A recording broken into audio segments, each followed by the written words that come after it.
Okay, so let's make a megalithic site. Now let's go back in history.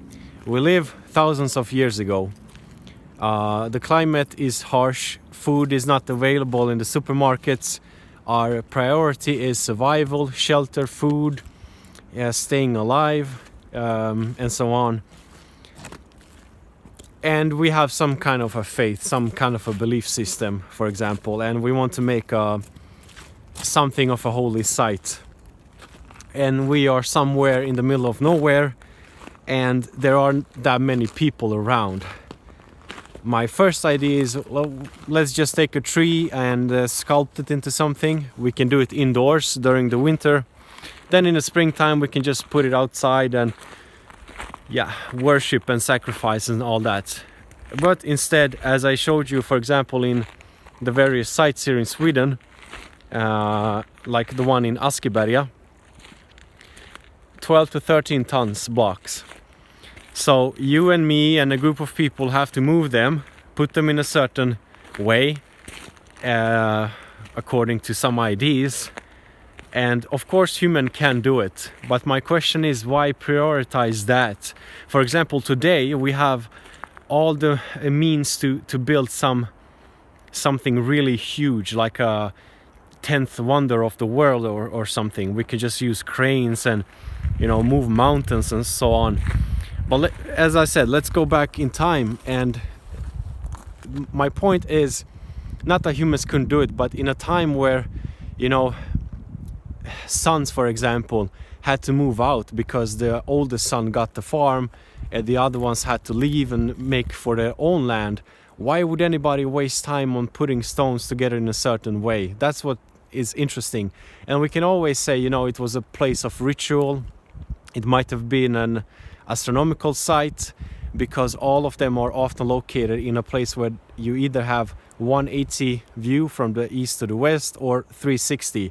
Most often it's 360 because the trees, I mean the forests now, didn't look the way they looked back then.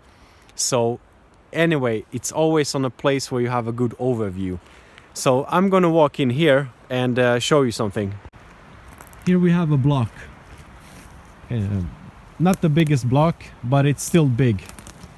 I don't know how much below the ground it goes, but we have to take that one and move it somewhere. Then we can take this one, that one, and that one. The one over there is really big, and as a matter of fact, it resembles the one I've recorded or filmed in Askiberga, because let me just go around here. So we could move it and tip it over, and it will be a standing stone. It's really a heavy job, you know. Why should we waste so much effort on doing that? What's the reason? And there's another block, and there's another block. So we have a good quarry here to make a megalithic site. You know, we can put it over there, because over there we can have an overview over the lake and so on. Just forget about these industrial trees here. This is an industrial forest. You can see all the trees are the same height. They will grow, they will be cut down, new forests will be planted, and so on. For me, human nature is the same sort of throughout history, because we don't waste time and energy on unnecessary things today. We construct functional, practical things.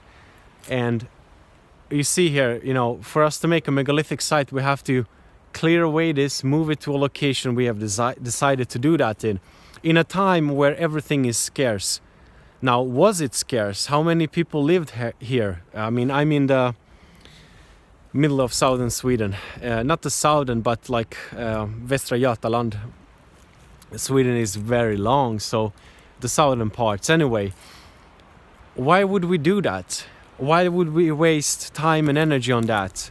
Who would be hunting? Who would be putting food on the table? And so on. Now the reason is, as always, you know, burial ground, something ritual. Well, the sites have been used for various purposes long after their initial construction. That's a fact. We can see that in South America and all the places. And what's interesting for me is the motivation to do something extraordinary that really serves no functional purpose. Because if we go by the sort of law of survival, the main goal is to, you know, get fed, have a shelter, and save your energy to more primary needs. So once again, in our modern world, if I were to put up an ad like, I want 200 people and let's make a megalithic site together, nobody would do it unless they get a good paycheck. And because people don't waste energy. Even today, when we have all our basic needs satisfied, we don't build glorious constructions and things. We build very practical and very modernistic and so on. As a matter of fact, architecture has become more ugly, more functional, cheaper, and so on. Even so, in a age today which has abundance, we are building cost efficient. So back in the days where people didn't have abundance, they built extraordinary things. That goes against economical common sense. And I'm in Sweden. I explore the sites here. I know there are many sites around the world which are bigger, more massive. You know, Baalbek, South America, the pyramids here and there and everywhere. But I just go and have a look at what is available for me at where I am at the current time. And I've been exploring these sites and having a look at them, and it's beautiful. If you look beyond, it's a burial site, we find some pottery and chicken bones or something there, because sites have been used long after they were initially constructed. It's a passion, it's a hobby, it's something beautiful that's available here in nature in Sweden.